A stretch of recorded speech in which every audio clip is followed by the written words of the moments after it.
أعوذ بالله من الشيطان الرجيم. بسم الله الرحمن الرحيم. الحمد لله نحمده ونستعينه ونستغفره ونؤمن به ونتوكل عليه ونعوذ بالله من شرور أنفسنا ومن سيئات أعمالنا. من يهده الله فلا مضل له ومن يضلله فلا هادي له ونشهد أن لا إله إلا الله وحده لا شريك له ونشهد أن محمدًا عبده ورسوله. أما بعد. انتہائی واجب الاحترام، قابل صد احترام بزرگان دین، نوجوانان اہل سنت، چند ہفتوں سے ایک مضمون چل رہا ہے کہ اختلافات کس طرح پیدا ہوتے ہیں. یہ گزشتہ 2 جمعوں میں چلا اور اس سے پہلے یہ چل رہا تھا کہ اختلافات کے موقع پر، لڑائی جھگڑوں کے موقع پر ہمارا رویہ کس طرح ہونا چاہیے، اور اگر ہمارا رویہ قرآن اور حدیث کے مطابق ہوگا تو اللہ رب العزت اپنی طرف سے کچھ انعامات کی بارش فرمائیں گے. اس کا تذکرہ آیا تھا. تعلقات کی بنیاد پر، اختلافات کی بنیاد پر جو سب سے آگے جو رشتہ ہوتا ہے وہ رشتہ خاندان کا رشتہ ہوتا ہے، اور وہ رشتہ داری ایسی ہوتی ہے جس میں وقتاً فوقتاً بہت سارے اختلافات بڑھتے ہیں. عموماً ایسا ہوتا ہے کہ بھائی کے اندر اختلاف ہوتا ہے، اور جو ہے بھائی بہن کے اندر اختلاف ہوتا ہے. بعض بد نصیب تو ایسے ہوتے ہیں جو اپنے والدین سے بھی اختلاف کر بیٹھتے ہیں. صرف اس کی وجہ حصول دنیا ہوتی ہے، اس کے علاوہ دوسری کوئی چیز نہیں ہوتی. بھائی میں اختلاف جو سب سے پہلی جو بنیاد پڑتی ہے وہ جائیداد کا اختلاف ہوتا ہے، وراثت کا اختلاف ہوتا ہے.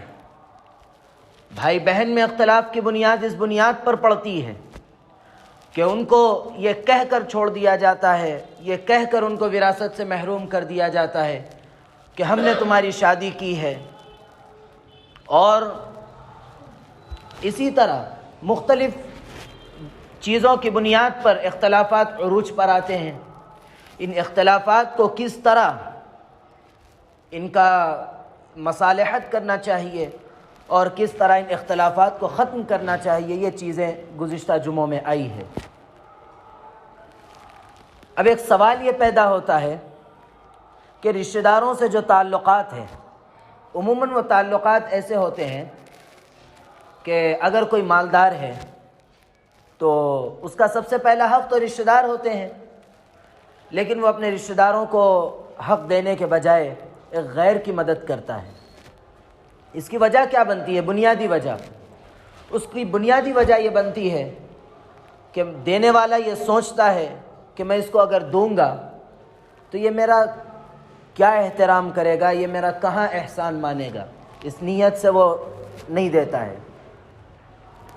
اور باہر والے کو بھی جب دیتا ہے تو صرف اس وقت تک دیتا ہے جب تک وہ اس کی عزت کرتا ہے، جب تک وہ اس کا احسان مانتا ہے، جب تک وہ اس کا کہا مانتا ہے.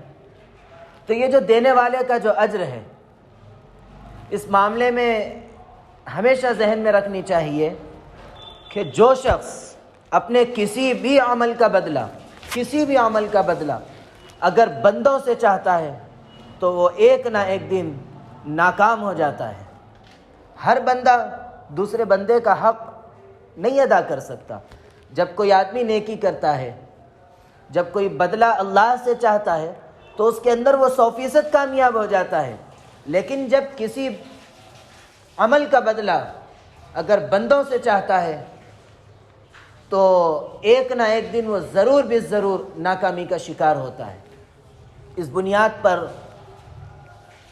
ہم کو یہ چاہیے کہ بندوں سے بدلے کی امید نہیں رکھنی چاہیے، بلکہ امید خدا تعالیٰ سے رکھنی چاہیے. ایک بات. اب اس سلسلے میں دوسری جو اہم چیز ہے وہ یہ ہے کہ رشتہ دار ہمیشہ ہم یہ سوچتے بھی ہے اور زبان سے کہہ بھی دیتے ہیں کہ ہمارے رشتہ دار ایسے ہیں، فلاں ہیں، یہ ہیں، وہ ہیں۔ اس سلسلے میں جناب نبی کریم علیہ الصلاۃ والسلام کا ایک فرمان ہمیشہ ذہن میں رکھنا چاہیے، وہ یہ ہے کہ اللہ کے نبی علیہ الصلاۃ والسلام نے ارشاد فرمایا کہ جو شخص اپنے رشتہ داروں سے اپنے رشتے کو باقی رکھتا ہے ان کے برے برتاؤ کے باوجود بھی، تو اللہ رب العزت اس سے اپنا رشتہ، اپنا تعلق برقرار رکھتے ہیں۔ جب کوئی بندہ اپنے رشتہ داروں سے تعلق توڑتا ہے، اپنا رشتہ توڑتا ہے، تو اللہ رب العزت اس سے اپنا بھی تعلق توڑ لیتے ہیں۔ اسی لیے ہمیشہ اس چیز کو ہمیشہ ذہن میں رکھنی چاہیے کہ ہم ہمیشہ رشتہ داریوں کو برقرار رکھنے کی کوشش کریں، اور ہم یہ چاہتے ہیں کہ ہم اگر کسی کے ساتھ حسن سلوک کریں تو ہم کو بھی اس کا بدلہ اور اس کا جواب حسن سلوک کے ساتھ ملے، اور کوئی اگر ہمارے ساتھ حسن سلوک کرتا ہے تو ہم یہ چاہتے ہیں کہ اس کے ساتھ ہم کو حسن سلوک کرنا چاہیے۔ یہ ہمارے خراب ذہنیت کی بنیاد پر رشتوں کے ٹوٹنے کا سبب بنتی ہے۔ اسی لیے اب اس کو کیسا رکھنا چاہیے؟ جناب نبی کریم علیہ الصلاۃ والسلام کے ارشادات ہمارے سامنے ہیں، اس کو سامنے رکھ کر ہم رشتہ داریوں کو کرنا چاہیے۔ اب دیکھیے جناب نبی کریم علیہ الصلاۃ والسلام کیا فرماتے ہیں؟ فرماتے ہیں کہ جو تم سے تعلق توڑے تم اس سے تعلق جوڑو۔ اب جناب نبی کریم علیہ الصلاۃ والسلام کے اس فرمان کو سننے کے بعد اب ہمارے لیے کیا عمل کے لیے راہ ہموار ہو رہی ہے؟ ہمارے لیے عمل کا کون سا راستہ کھل رہا ہے؟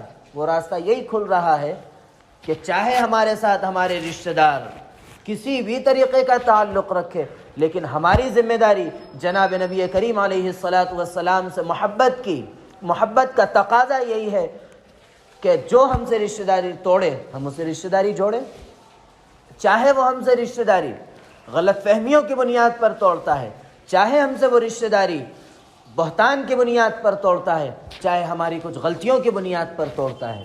ان سب کا حل یہی ہے کہ اگر کوئی آپ سے غلط فہمی ہوتی ہے، آپ جائیے اس غلط فہمی کو دور کریے، اور غلط فہمی کو دور کرنے کے بارے میں جناب نبی کریم علیہ الصلاۃ والسلام کا عمل ہم کو سیرت میں ملتا ہے کہ ایک مرتبہ جناب نبی کریم علیہ الصلاۃ والسلام اعتکاف میں تھے، آپ کے ایک زوجہ محترمہ آپ سے ملنے کے لیے تشریف لائی، تو دو صحابہ سامنے سے گزرے۔ صحابہ وہ جماعت تھی جو جناب نبی کریم علیہ الصلاۃ والسلام پر ذرا برابر بھی شک کر دے تو وہ صحابیت سے ختم ہو جاتی تھی۔ کیسے صحابہ تھے؟ جو جناب نبی کریم علیہ الصلاۃ والسلام کے ایک ایک فرمان پر، آپ کے ایک ایک عمل پر آنکھ بند کر یقین کرنے والے لوگ۔ ایسے لوگ ہیں صحابہ جو جناب نبی کریم علیہ الصلاۃ والسلام پر کی باتوں پر عمل کر کے آپ کے اشاروں پر جان قربان کرنے والے لوگ، ایسے لوگ جو آپ پر کبھی شک نہیں کر سکتے تھے، ایسے لوگ تھے۔ جب صحابہ سامنے سے گزرے تو جناب نبی کریم علیہ الصلاۃ والسلام نے ان کو بلایا اور بلا کر بات کی وضاحت فرمائی کہ وہ میری زوجہ محترمہ تھی۔ تو باتوں اگر کوئی غلط فہمی ہو جائے تو اگر ہم ان کے سامنے اپنی کسی بات کو پیش کرتے ہیں، باتوں کی وضاحت کرتے ہیں، تو یہ بھی ایک سنت عمل ہے، یہ بھی جناب نبی کریم علیہ الصلاۃ والسلام کی سیرت سے ہم کو ملتا ہے۔ اسی لیے جب کبھی کوئی غلط فہمی ہو جائے تو ہمارا حق یہ ہے کہ ہم اس کو دور کرنے کی اور اس کو صاف کرنے کی کوشش کریں۔ ایک چیز۔ دوسری چیز، ہم سے کوئی غلطی ہوتی ہے تو ہم کو یہ چاہیے، یا سامنے والے سے بھی کوئی غلطی ہوتی ہے، ہم اپنی طرف سے بھی اگر کوئی رشتہ توڑتے ہیں تو ہم کو چاہیے یہ کہ ہم اگر اپنی غلطی ہو یا سامنے والے کی غلطی ہو، کسی کی بھی غلطی ہو، آپ پہل کیجئے۔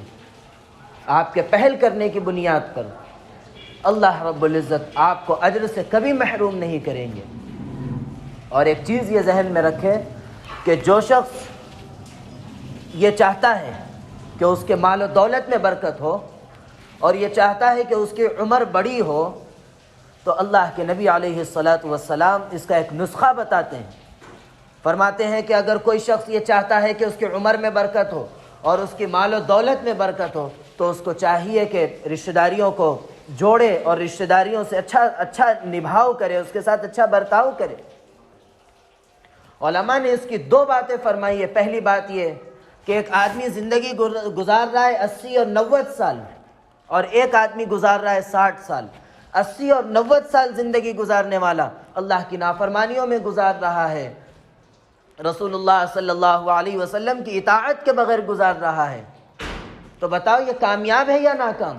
ظاہر سی بات ہے کہ ہر کسی کے ذہن میں یہی بات آئے گی کہ وہ ناکام۔ لیکن دوسری طرف ایک 60 سال عمر گزارنے والا شخص، 50 سال عمر گزارنے والا شخص اللہ کی اطاعت میں، رسول اللہ صلی اللہ علیہ وسلم کی اطاعت میں زندگی گزار رہا ہے، تو یہ کامیاب ہے 60 سال 50 سال والا، یا یہ 90 سال والا کامیاب ہے؟ کیا کہتا ہے ذہن؟ ذہن یہی کہے گا کہ وہ 50 سال والا جو اللہ اور اس کے رسول کی اطاعت میں زندگی گزارا وہی کامیاب ہے۔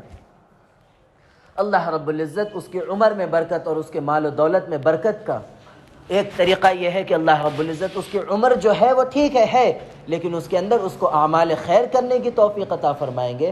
اللہ رب العزت اس کی جو زندگی ہے وہ ناکام زندگی گزارنے کے بجائے اللہ رب العزت اس کو ایک کامیاب زندگی عطا کریں گے۔ ایک چیز تو یہ، اس کے دوسرا یہ کہ ایک دوسرا پہلو بھی اس کا ہے کہ اللہ رب العزت کے اختیار میں، چاہے کسی کی 80 لکھی تھی لیکن اللہ رب العزت اس کی برکت سے، اور یہ تقدیر معلق ہے، یعنی جو لکھ دیے وہ ہونے والا نہیں ہے، اگر ایک رکا ہوا ہوتا ہے یہ کرے گا تو ایسا ہو جائے گا، ایسا کرے تو ایسا ہو جائے گا، اس طریقے کا بھی ہو سکتا ہے۔ اسی لیے چاہیے کہ ہمیشہ رشتہ داروں سے حسن سلوک کا معاملہ کرے۔ جو شخص تم سے رشتہ داری توڑے، اللہ کے لیے محبت کرو، اللہ کے لیے ہر کسی سے تعلق بناؤ۔ اگر تم اس بنیاد پر تعلق بناؤ گے، اگر کوئی تم سے تعلق توڑے گا تو اس وقت تم کو غم نہیں ہوگا۔ اگر تم کسی کو اپنے مفاد کی بنیاد پر اس سے تعلق بنائیں گے اور وہ جب تم سے تعلق توڑے گا تو تمہارا دل اس وقت دکھے گا۔ اسی لیے ہمیشہ یاد رکھو، اللہ کے لیے محبت، اللہ کے لیے نفرت، اس کا مزاج بنا لینا چاہیے، بلکہ مزاج نہیں بلکہ اپنی ایک فطرت کا ایک حصہ بنا لینا چاہیے۔ جس سے محبت کرو اللہ کے لیے محبت کرو، چاہے وہ ہمارے ساتھ حسن سلوک کرتا ہے یا بدسلوکی کرتا ہے۔ ہمارا کام یہی ہے کہ ہم ہمیشہ اللہ کے لیے اسے محبت کریں گے اور اللہ ہی کے لیے اس سے حسن سلوک کریں گے۔ اس کا مزاج ہم کو بنانا چاہیے۔ اللہ رب العزت کہنے سننے لکھنے پڑھنے سے زیادہ عمل کی توفیق عطا فرمائے اور ہمیں دل سے اللہ کی محبت اور رسول اللہ صلی اللہ علیہ وسلم کی محبت عطا فرمائے، اور اس محبت کی بنیاد پر ہم کو رشتہ داروں کے ساتھ، پڑوسیوں کے ساتھ، دوست احباب کے ساتھ، ہر ملنے جلنے والے کے ساتھ حسن سلوک کی توفیق عطا فرمائے، بدسلوکی سے ہم سب کو محفوظ فرمائے۔ آمین۔ وآخر دعوانا ان الحمد للہ رب العالمین۔